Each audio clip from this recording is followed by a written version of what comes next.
আজকে আমরা দেখেছি মুক্তিযুদ্ধের সংজ্ঞা নতুনভাবে জামুকা করবার চেষ্টা করেছে, সেখানে শহীদ জিয়ার নামটি নাই। 27শে মার্চ শহীদ জিয়া যখন কালুরঘাট বেতার কেন্দ্র থেকে স্বাধীনতার ঘোষণা দেন, তখন গোটা বাংলাদেশের মানুষ অন্ধকারে ছিল, কি করবে না করবে ঠিক কর্তব্য বিমূঢ় ছিল। তার ঘোষণার মধ্য দিয়ে স্বাধীনতার সংগ্রাম নূতন তেজদীপ্ত ধারায় প্রাণ পেয়েছে। সেই জন্যই আমরা বলি শহীদ জিয়ার ঘোষণা স্বাধীনতার সূচনা। কাজেই বন্ধুগণ, আজকে দেশের এই দুঃসময়ে বিএনপিকে আরও শক্তিশালী, আরও সংগঠিত হওয়া প্রয়োজন, এবং সেই শক্তিশালী এবং সংগঠিত হওয়ার মধ্য দিয়েই রাষ্ট্রের ক্ষমতায় জনগণের ভোটের মাধ্যমে বিএনপি যে প্রত্যয় ঘোষণা করেছে তা বাস্তবায়নের জন্য সকলকে আজকের দিনে এগিয়ে আসার আহ্বান জানাচ্ছে। 54তম মহান স্বাধীনতা এবং জাতীয় দিবস উপলক্ষে স্বাধীনতার মহান ঘোষক, এদেশের বহুদলীয় গণতন্ত্রের প্রবর্তক, মুক্তিযুদ্ধের বীরোত্তম শহীদ রাষ্ট্রপতি জিয়া রহমান রাখাল রাজা আর মাজারে আমরা শ্রদ্ধা জানাতে এসেছি। আমরা ইতিপূর্বে আমাদের দলীয় নেতৃবৃন্দ, মহাসচিব সহ জাতীয় স্মৃতিসৌধে মহান মুক্তিযুদ্ধ শহীদদের প্রতি শ্রদ্ধা নিবেদন করে আমরা স্বাধীনতার ঘোষক শহীদ রাষ্ট্রপতি জিয়া রহমানের মাজারে ফাতিহা পাঠ করেছি, শ্রদ্ধা নিবেদন করতে এসেছি।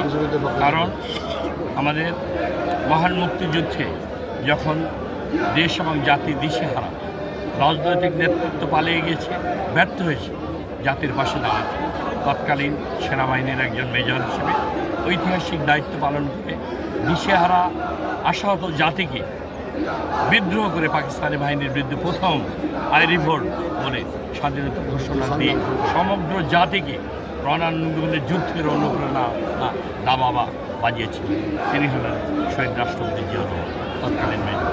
তার এই ঘোষণার মধ্য দিয়ে শুধু থেমে থাকেননি, সশস্ত্র সংগ্রামের মধ্য দিয়ে প্রতিরোধ গড়ে তুলেছিলেন কালুরঘাট বেতার কেন্দ্র। তার 10 মিনিটের মধ্যেই পাক হানাদার বাহিনী কালুরঘাট বেতার কেন্দ্র আক্রমণ করে ধূলিসাৎ করে দিয়েছে। সম্মুখ যুদ্ধে প্রথমেই শহীদ রাষ্ট্রপতি জিয়া রহমান পাক হানাদার বাহিনীর বিরুদ্ধে লড়াই করেছেন, মুক্তিযুদ্ধের সূচনা করেছেন। মুক্তিযুদ্ধের সেই বীরোত্তম সাহসী নেতা। পরবর্তীতে তিনি ব্যারাকে ফিরে গেছেন। দেশ এবং জাতির 1975 সালের 7ই নভেম্বরে আরেকটি ক্রান্তি লগ্নে সিপাহী জনতা অভ্যুত্থানের মধ্য দিয়ে তাকে বাংলাদেশের রাজনীতিতে অভিষিক্ত করেছে, অভিনন্দিত করে রাজনৈতিক পাদপরিধি রাষ্ট্র পরিচালনার দায়িত্ব অর্পণ করেছে। এটি বাংলাদেশের রাজনীতিতে একটি ঐতিহাসিক জাতীয় বিপ্লব এবং সংহতির দিবস হিসেবে জাতীয় ইতিহাসে চিহ্নিত হয়ে রয়েছে। তারপর তিনি বাংলাদেশে একদলীয় শাসনের পরিবর্তে আপনারা দেখেছেন বহুদলীয় গণতন্ত্র তিনি প্রতিষ্ঠা করেছেন। 5ম সংশোধনীর মাধ্যমে গণতন্ত্রকে প্রাতিষ্ঠানিক রূপ দিয়েছে। উন্নয়ন, উৎপাদন, সমৃদ্ধি, রাজনীতির সোপান তিনি রচনা করেছেন এবং সমগ্র জাতিকে ঐক্যবদ্ধ করে একটি বিশাল কর্মযজ্ঞের মাধ্যমে এ দেশকে অর্থনৈতিকভাবে স্বাবলম্বী করার কর্মসূচি, 19 দফা কর্মসূচি জাতির সামনে তুলে ধরে এ দেশ বিনির্মাণ করার সূচনা করেছে। বিগত সরকার জিয়াউর রহমানকে এত বেশি ভয় পেত কেন? শুধুমাত্র তার আদর্শিক এবং রাজনৈতিক ব্যাপক সমর্থন এবং জনপ্রিয়তার কারণে ভয় পেয়েছে। শহীদ রাষ্ট্রপতি জিয়া রহমান দল গঠন করেছেন জাগদল, পরবর্তীতে জাতীয়তাবাদী দল বিএনপি।